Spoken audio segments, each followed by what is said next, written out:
I've been in the hospitality industry since I was 13 years old.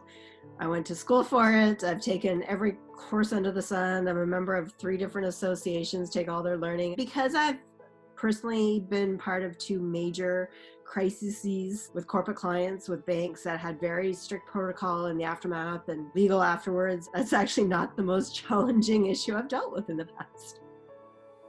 Really, it's only because I've been in the industry as long as I have been. I think that's the only reason, and because I've been able to develop the relationships I have with our suppliers, to be quite honest. I think if you were new in the game, it would definitely have been trickier. But was I trained? No, maybe not.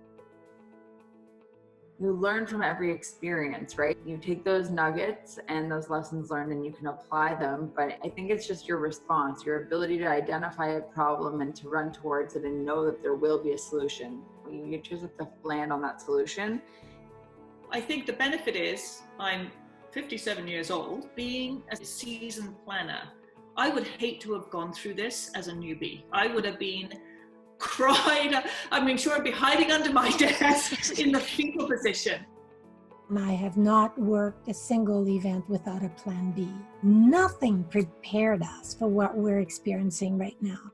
So it was really a template of parameters around the chain of command and the type of message to give in a crisis. The crisis could have been anything, but knowing who to talk, when to talk, how to prepare, what to look for, and the crucial dates, the crucial documents, the resources that I needed to have all around me in order to be able to move my association forward. Being prepared, it became a part of my second nature.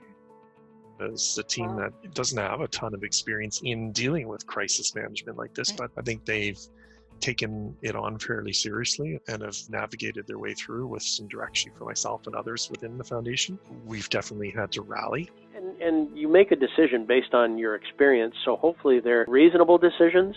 I think what I've done well is assess the situation, and I've tried to listen to many sources, or as many as I can. I don't think anyone could be 100% trained for something of this magnitude. We've never seen this on the planet in 100 years. So I don't think anybody was ready for it. However, I do think I was equipped with the skills necessary to be successful in the end. Things that I've definitely learned on the fly, being in the industry for 10 years, as well as the training that I got through my CMP, as well as my degree in event management, thinking on your feet, being able to pivot. I think I had the skills going into this to be successful, but I don't think I was ready for it. My training was in evaluating research. That sort of judgment, that sort of analysis, I think that's really good training for times of crisis, because you're able to say, oh, this is not worth anything. September 11th, SARS, we had an anthrax threat. I spent a lot of time on these emergency activation plans. Those experiences are embedded in you forever. Life experience has provided me with the most insight and ability to adapt. How did I maneuver through it without a crisis plan?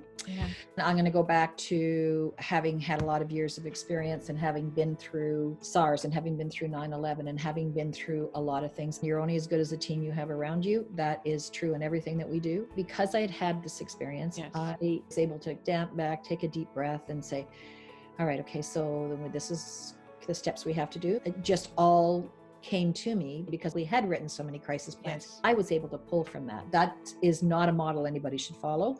I just was very fortunate enough to have had those types of experiences in my life before. That's kind of how I did it. I'm certainly not going to rely on that again. God forbid, should something have happened and I was not able to be the one to pull out that knowledge from somewhere back in there, what would have happened? I don't know. I don't even want to think about it. I will never leave my clients in that kind of a compromising situation again.